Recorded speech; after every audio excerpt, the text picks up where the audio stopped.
عالمی یوم مہاجرین کے موقع پر UNHRC کی خصوصی ایلچی انجلینا جولی نے اتوار کے روز برکینا فاسو میں پناہ گزین کیمپ کا دورہ کیا۔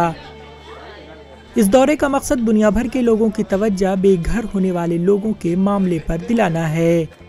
انجلینا جولی نے کہا کہ دنیا کو جاگنے کی ضرورت ہے۔ عالمی سطح پر تنازعات اور آب و ہوا میں تبدیلی سینکڑوں لاکھوں لوگوں کو دوسرے مقام پر پناہ لینے پر مجبور کر رہی ہے اور لوگ اپنے گھر کو چھوڑنے پر مجبور ہوئے ہیں۔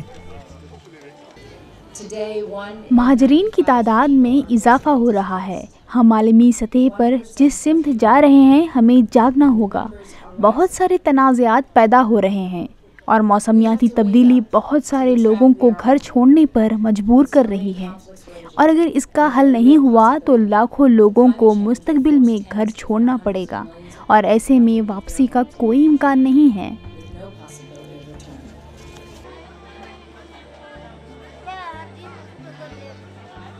UNHCR کی ترجمان فاطماتا نے کہا کہ برکینا فاسو میں پناہ گزین لوگوں کی صورتحال بہت زیادہ غیر محفوظ ہو گئی ہے۔ ہمیں یہاں برکینا فاسو میں رہنے پر مجبور کیا گیا۔ ہم لوگ یہاں خوف کے ساتھ رہتے ہیں۔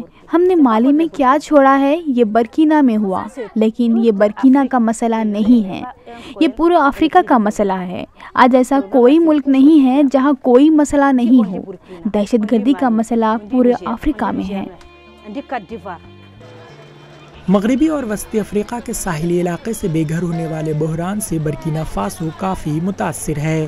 2019 سے لے کر اب تک 12 لاکھ سے زیادہ افراد گھر بار چھوڑنے پر مجبور ہوئے ہیں۔ برکینا فاسو میں UNHCR کی جانب سے فراہم کی جانے والی امداد کو تنقید کا سامنا کرنا پڑا ہے، کیونکہ یہاں ضروری امداد کا محض 22% ہی فراہم کیا گیا۔ Bureau report ETV Bharat.